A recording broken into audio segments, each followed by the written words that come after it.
It's about the Romanian language. And the question seems completely simple. How Latin is it, really? But the strange thing is, the sources are throwing around numbers that range from 20% to over 70%. Both can't be true. So, our mission today is to figure out which number tells the true story for you. And what is so fascinating here, which is the core of the sources, is that you have to measure two completely different things. On one side, there is the, let's say, total word stock, meaning every single word found in a thick dictionary. And on the other side, we have what the analysis calls the active basic vocabulary. Or in Romanian, Fondul Lexical Activ, FLA. Okay, let's break that down. So the total word stock is essentially the huge toolbox in the garage with all the special tools you might only need once in a lifetime. And the basic vocabulary, that's the hammer, screwdriver, and pliers. The things you need every day.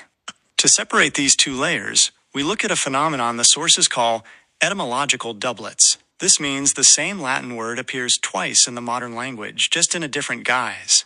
A great example from the material is the Latin word directus, the inherited common pathway led over centuries to drept. That means right or straight. So it changed phonetically. And then came the learned, modern pathway, much later. That led to the neologism direct. The word was essentially re-imported. And according to the analysis, we are supposed to focus only on the drept type, i.e., the old inherited words. But this is where it gets truly interesting. When reading, I kept asking myself why this separation is so extreme in Romanian. It wasn't like this in French or Spanish. And the answer is simply geography. Imagine Western Europe in the Middle Ages as a constant conversation with the Latin of the Church and scholars, a constant exchange. The Western Romance languages imported almost twice as many words from Church Latin. However, Romania was cut off from this conversation. It was surrounded by Slavic and Hungarian languages. The Old Latin core was essentially frozen and preserved. And then, in the 18th and 19th centuries, they woke up and realized, wait a minute, we lack vocabulary for politics, science, and culture. This led to an actual explosion of neologisms, imported mainly from French and Italian, to modernize the language. The sources call this process relatinization. They essentially laid a modern Western surface over a very, very old and robust core.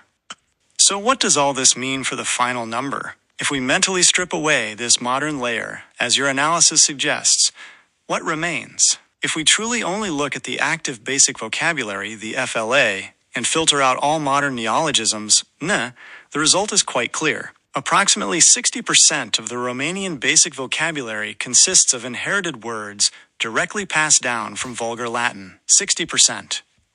That is a lot. And because these words are so fundamental, think of apa for water, pain for bread, ochi for eye, mama tata, the absolute basics.